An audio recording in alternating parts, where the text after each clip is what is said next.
ಪುಸ್ತಕನ ತಿರು ಹಾಕಿದೆ ನಾನು. ಇದರಲ್ಲಿ ವಿವಾದಾಸ್ಪದ ಅನ್ನುವಂಥದ್ದು ಅಂಶಗಳು ನನಗೇನು ತೀರಾ ಕಾಣಿಸ್ಲಿಲ್ಲ. ಯಾಕೆ ಇಷ್ಟೊಂದು ವಿವಾದ? ಕೆಲವರು ಕವರ್ ಪೇಜ್ ಬಗ್ಗೆನೇ ಅಬ್ಜೆಕ್ಷನ್ನು. ಜಗದ್ಗುರು ಬಸವಣ್ಣನನ್ನು ಬ್ರಾಹ್ಮಣರ ರೂಪದಲ್ಲಿ ತೋರಿಸಿದ್ದೀರಿ ನೀವು. ಪುಸ್ತಕದೊಳಗಿರುವಂಥ ವಿಚಾರಗಳನ್ನು ಕವರ್ ಪೇಜ್ನಾಗ ಪೂರ್ಣ ಧ್ವನಿಸಬೇಕು ಅಂತಿಲ್ಲ. ಪುಸ್ತಕದ ಮುಖಪುಟ ಅನ್ನೋದು ಒಂದು ಸಂದೇಶ ಅಂತ. ಹೌದು. ಅಂತರ್ಮುಖಿಯಾಗಿರುವಂಥ ಒಬ್ಬ ಶರಣ, ಆತ್ಮ ಸಾಕ್ಷಾತ್ಕಾರಕ್ಕಾಗಿ ಪ್ರಯತ್ನ ಪಡ್ತಾ ಇರುವಂಥ ಒಬ್ಬ ಶರಣ ತನ್ನ ಹೃದಯಸ್ಥ ಲಿಂಗವನ್ನು ಆರಾಧಿಸ್ತಾ ಇರಬಹುದು ಅನ್ನೋದೊಂದು ಸಂದೇಶ. ಎಸ್. ಇದರೊಳಗೆ ವಿವಾದವನ್ನು ಯಾಕೆ ಮಾಡ್ತಾ ಇದ್ದಾರೆ ಅಂತ ದಯಮಾಡಿ ನಮಗೂ ಗೊತ್ತಿಲ್ಲ. ಆದರೆ ಆ ಪುಸ್ತಕದ ಮುಖಪುಟವನ್ನು ಮಾಡುವಾಗೂ ಕೂಡ ನಮಗಿದು ವಿವಾದಕ್ಕೆ ಕಾರಣ ಆಗ್ಬೋದು ಅಂತ ಅನಿಸಿರಲಿಲ್ಲ. ಓಕೆ.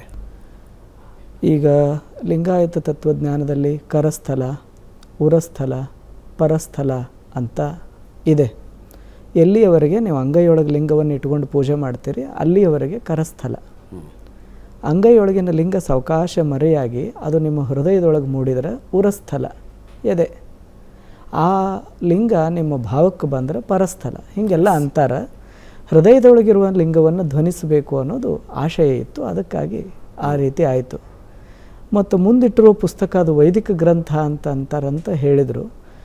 ಮುಂದೆ ಈ ಶಿವಯೋಗ ಸಾಧನೆ ಪರಿಪೂರ್ಣ ಆಗಬೇಕಾದ್ರೆ ಪ್ರತಿನಿತ್ಯ ಸ್ವಾಧ್ಯಾಯ ಇರಬೇಕು. ಹೌದು. ಅದು ವಚನ ಸಾಹಿತ್ಯದ ಸ್ವಾಧ್ಯಾಯವೇ ಇರಲಿ, ಉಳಿದ ಸ್ವಾಧ್ಯಾಯವೇ ಇರಲಿ, ಸ್ವಾಧ್ಯಾಯ ಇರಬೇಕು ಅನ್ನೋದನ್ನು ಧ್ವನಿಸಬೇಕು ಅಂತ ಮುಂದೆ ಅಕ್ಕಪಕ್ಕ ಪುಸ್ತಕಗಳನ್ನು ಇಟ್ಟದ್ದು.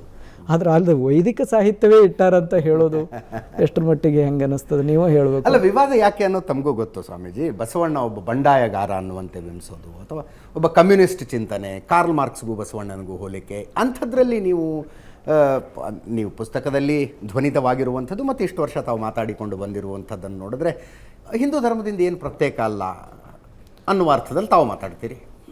ಬಸವಣ್ಣನವ್ರ ವ್ಯಕ್ತಿತ್ವವನ್ನು ಕುರಿತಾಗಿ ಈಗ ತಾವು ಹೇಳಿದಂಗೆ ಎಲ್ಲರೂ ತಮ್ಮ ತಮ್ಮ ಅಭಿಪ್ರಾಯವನ್ನು ವ್ಯಕ್ತ ಮಾಡ್ತಾ ಇದ್ದಾರೆ. ಬಸವಣ್ಣವ್ರದ್ದೊಂದು ಬಹುಮುಖಿಯಾದ ವ್ಯಕ್ತಿತ್ವ ಅನ್ನಬಹುದು. ಯಾರು ಹೆಂಗೆ ನೋಡ್ತಾರೋ ಅವ್ರಿಗೆ ಹಂಗೆ ಕಾಣಿಸ್ತಾರೋ ಅಂತ ಅನ್ಬಹುದು. ಓಕೆ. ಆದರೆ ಬಸವಣ್ಣನವ್ರ ಜೀವನ ನಮ್ಮ ಕಣ್ಣು ಮುಂದೆ ಐತಿ. ಭಾಳಷ್ಟು ಜನ ಕವಿಗಳು ಬಸವಣ್ಣನವ್ರ ಬಗ್ಗೆ ಬರೆದಾರ.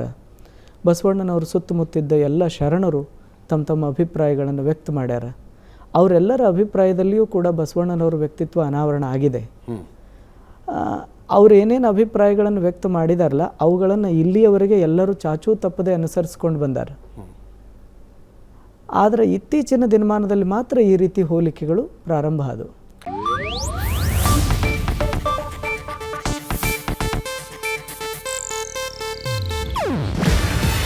ಇದು ಏಷ್ಯಾನೆಟ್ ನ್ಯೂಸ್ ನೆಟ್ವರ್ಕ್ ಪ್ರಸ್ತುತಿ. ನೀವು ನೋಡ್ತಿದ್ದೀರಾ ಏಷ್ಯಾನೆಟ್ ಸುವರ್ಣ ನ್ಯೂಸ್.